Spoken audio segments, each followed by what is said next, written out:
जय हिंद एवरीवन, आप सभी लोग का स्वागत है हमारे YouTube channel Avnish Navodaya classes में। तो आज हम लोग पढ़ेंगे सोर्सेस ऑफ एनर्जी के बारे में। तो सबसे पहले जान लेते हैं कि हमारी एनर्जी क्या होती है। एनर्जी मतलब काम करने की क्षमता। अगर हमें कोई भी काम करना है तो उसके लिए एनर्जी चाहिए। चाहे मान लीजिए हमें साइकिल चलाना है या फिर हमें दौड़ना है या फिर हमें कोई भी काम करना है तो उसके लिए हमें चाहिए एनर्जी।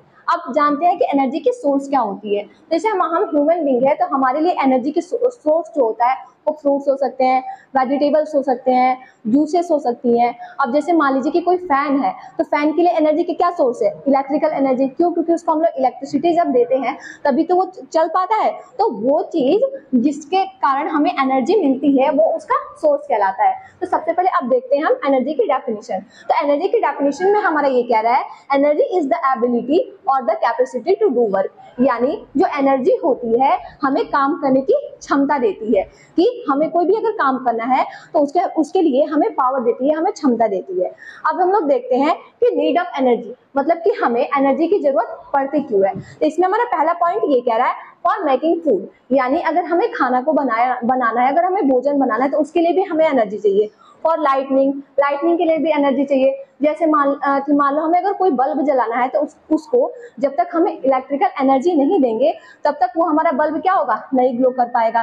तो वो उसके लिए जो इलेक्ट्रिसिटी है वो भी एक एनर्जी का काम कर रहा है। फॉर ट्रांसपोर्ट, जैसे अगर मान लो व्हीकल्स जो है, अगर व्हीकल्स चल रहे हैं जैसे कि हमारी बाइक हो गई या फिर हमारे कार्स हो गए या फिर और सारे जो व्हीकल्स है, अगर हम चल अगर रहे हैं, अगर हम उनमें डीजल या फिर पेट्रोल ना डालें तो क्या होगा, वो नहीं चल पाएंगे। तो उसके बाद से हम लोग देखते हैं फॉर रनिंग मशीन्स, यानी जो हमारे इंडस्ट्रीज में मशीन होती हैं उनको रनिंग के लिए भी एनर्जी चाहिए। फॉर एग्रीकल्चर वर्क, जैसे एग्रीकल्चर में अगर कोई काम हो रहा है तो वहां पे भी हमें एनर्जी की जरूरत पड़ती है। अब उसके बाद से देखते हैं कि गुड सोर्स ऑफ एनर्जी हमारी कौन कौन सी है। इसमें हमारा पहला पॉइंट ये कह रहा है which would do a large amount of work per unit mass, यानी अगर हम मतलब इसमें ये कह रहा है कि हमें सबसे कम एनर्जी का यूज करना है और उससे हमारा वर्क ज्यादा हो। जैसे मान लीजिए कि अगर हमें कोई बाइक चलानी है, बाइक में हम क्या चाहते हैं कि बाइक में हम जो पेट्रोल या फिर जो भी कोई भी व्हीकल्स है उसमें पेट्रोल या फिर डीजल अगर हम यूज कर रहे हैं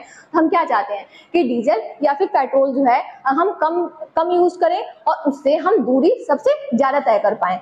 ठीक है। अब दूसरा जो पॉइंट कह रहा है चीप एंड इजिली अवेलेबल, यानी जिस एनर्जी का हम यूज कर रहे हैं वो एनर्जी जो है सस्ती हो और हमें इजीली अवेलेबल भी हो। यानी अगर मान लीजिए कोई जो एनर्जी है वो सस्ती है लेकिन बहुत ही ज्यादा दूर है तो वहां तक जाने में हमें काफी खर्चा आ जाएगा, तो वो हमारे लिए क्या होगी, महंगी साबित होगी।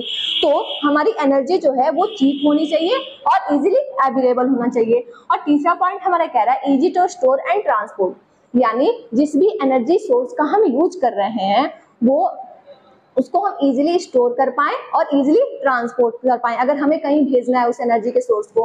उसके बाद से चौथा पॉइंट हमारा ये कह रहा है safe to handle and use, यानी जिस भी एनर्जी का हम यूज कर रहे हैं वो हमारे लिए सेफ हो और उसे हम इजीली हैंडल कर पाए। जैसे मान लीजिए कि न्यूक्लियर एनर्जी जो होती है वो काफी ज्यादा डेंजरस होती है, तो क्या होगा, उसको हम इजीली सेफ और इजीली हैंडल नहीं कर सकते, तो हमें वो जो है हमारी गुड सोर्स ऑफ एनर्जी के अंदर नहीं आएंगी। और जो हमारा पांचवा पॉइंट ये कर रहा है does not cause environmental pollution, यानी जिस भी सोर्स ऑफ एनर्जी का हम यूज कर रहे हैं वो हमारे इन्वायरमेंट को कोई भी पॉल्यूशन नहीं फैलाए, कोई भी हानिकारक या फिर हार्मफुल गैसेस नहीं प्रोड्यूस करें। जैसे मान लीजिए अगर हम कोल जलाते हैं तो क्या होता है, कोल से जो धुआं निकलता है उसमें कितनी डेंजरस गैसेस होती हैं, तो वो हमारे लिए जो है प्योर जो है गुड सोर्स ऑफ एनर्जी नहीं है।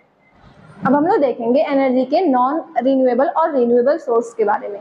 तो सबसे पहले हम लोग देखते हैं रिन्यूएबल सोर्सेस ऑफ एनर्जी कौन सी होती हैं। तो इसमें हमारा कह रहा है the energy resources which are available in unlimited amount in nature since this can renew over relatively short period of time, मतलब वैसी सोर्सेस ऑफ एनर्जी जो हमारे नेचर में अनलिमिटेड अमाउंट में अवेलेबल है और वो उसे हम इजीली फिर से रीयूज कर सकते हैं। जैसे हमारी सोलर एनर्जी हो गई, जैसे हमारी वाटर एनर्जी हो गई, जैसे हमारी विंड एनर्जी हो गई, जैसे हमारी जियोथर्मल एनर्जी हो गई। ये सारी जो एनर्जी है हमारी नेचर में अनलिमिटेड अमाउंट में है। जैसे मान लीजिए अगर हम सोलर पैनल से सोलर एनर्जी का यूज करके सोलर पैनल को मान लीजिए हमने चार्ज किया, और अगर उसकी जो बैटरी है वो चार्ज हो गई, फिर उस चार्ज का हमने पूरा यूज कर लिया, तो फिर अगर वो डिस्चार्ज हो गया तो फिर क्या होगा, फिर उसे हम सन में रख देंगे, फिर उसे सोलर एनर्जी मिलेगी, फिर वो चार्ज हो जाएगा। हम जितना चाहे उतना उसका यूज कर सकते हैं। सेम ऐसे ही हमारी विंड एनर्जी में है, और सेम ऐसे ही हमारी वाटर एनर्जी में है। विंड एनर्जी और वाटर एनर्जी और जियोथर्मल एनर्जी, जितनी भी एनर्जी है जो हमारे नेचर में अनलिमिटेड अमाउंट में है, जिसका यूज हम जितना चाहे उतना बार कर सकते हैं, तो वैसी रिसोर्सेज को हम लोग कहेंगे एनर्जी की रिन्यूएबल सोर्स। अब देखिए उसके बाद से हमारा आता है नॉन रिन्यूएबल सोर्स। तो इसमें कह रहा है non renewable energy resources are available in limited amount and developed over a longer period. As a result of unlimited use, they can likely to be exhaust one day. अब जो हमारी non renewable sources of energy जो होती है ना, वो हमारे nature में अनलिमिटेड अमाउंट में अवेलेबल नहीं है, ठीक है, और वो जो है बहुत ही जल्दी खत्म हो जाएंगी। जैसे देखिए हमारा कोल हुआ, हमारा जैसे पेट्रोलियम हुआ, ये सब जैसे हमारा मिनरल ऑयल हो गया, और हमारे नेचुरल गैस हो गई। ये जो एनर्जी की रिसोर्सेस हैं हमारे नेचर में बहुत ही ज़्यादा अमाउंट में अवेलेबल नहीं है, और अगर हम इनका यूज ऐसे ही करते रहें तो एक बहुत ही जल्दी एग्जॉस्ट हो जाएंगी, और इनको बनने में बहुत ही ज़्यादा टाइम लगता है, मिलियंस ऑफ ईयर लग जाते हैं तब जाके ये बनती हैं। अगर इसका यूज़ पे अगर हम लोग रोक ना करें, हम इसका लिमिटेड यूज़ ना करें, तो ये बहुत ही जल्दी एक दिन हमारी ख़त्म हो जाएंगी। लेकिन ये जो रिन्यूएबल होती है जस्ट इसके अपोजिट होती है, इसका हम जितना चाहें उतना यूज कर सकते हैं। लेकिन जो हमारी नॉन रिन्यूएबल होती है उसका यूज़ हम अनलिमिटेड नहीं कर सकते, उसका यूज हमें लिमिटेड करना होगा, वरना ये जो है एक दिन खत्म हो जाएगी। अब ये जो रिन्यूएबल सोर्स होती है ये हमारे एनवायरनमेंट को कम, मतलब पॉल्यूशन कम फैलाती है, बहुत ही कम या फिर ना के बराबर। लेकिन जो हमारे non renewable sources of energy होती है वो हमारे नेचर को भी बहुत ही ज़्यादा हमारे नेचर के लिए बहुत ही ज़्यादा हार्मफुल है, क्योंकि इसके जलने से बहुत ही ज़्यादा हार्मफुल गैसेस निकलती हैं, ठीक है। जैसे अगर हमारा कोल जलेगा तो कोल जलने से कितना ज़्यादा स्मोक निकलता है, उसमें कितनी ज़्यादा हानिकारक गैसें रहती हैं। ऐसे हमारा नेचुरल गैस हो गया, ऐसे हमारा पेट्रोलियम हुआ, ठीक है। तो ये हमारे नेचर के लिए बहुत ही ज़्यादा अच्छे नहीं है, हमारे नेचर के लिए बहुत हानिकारक है। तो आज की क्लास बस यहीं तक, आगे देखते हैं इसके नेक्स्ट पार्ट में। Thank you.